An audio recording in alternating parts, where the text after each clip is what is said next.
pala guys, may binili tayong sweet lock from GunCube guys. 499 lang to sa Shopee. So nahatak na akong buksan to. Kanina pa ako nangangating buksan tong parcel ko na to eh. Bubuksan ko na, papass forward ko lang kasi nahihirapan ako magbukas dito. Na-excite na pala ako dito guys kasi first time ko magka-GunCube. Dito nga pala guys, una ko nakita itong cube start niya. Ganda ng kulay oh, kulay blue. Kaya akala ko, kulay blue din yung laman.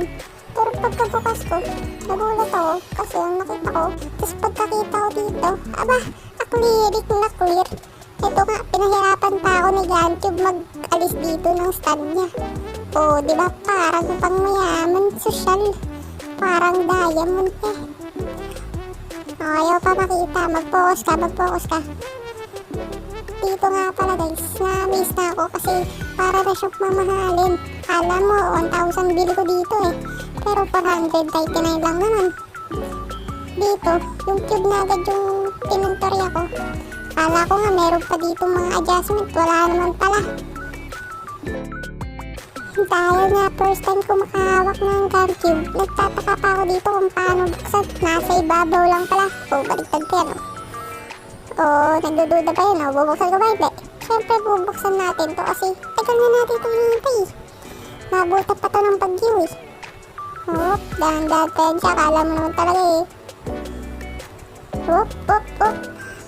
Akala ko dito nung una UV. Putik plastic pala. Aray mo. Paka. Dito nga pala guys, nabuksan ko na siya. O, turn test agad.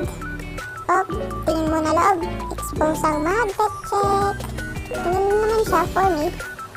Smooth siya. Kahit walang adjustment na kailangan. Smooth turn na siya. Tapos slide free.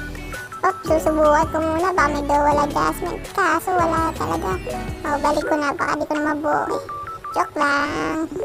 Nga pala guys, pa-birthday ko to sa sarili ko noong August 11. Gusto ko bumili nito kasi yung mga pinsan ko magagaling na bumuo kahit ako naman talaga nagturo sa kanila.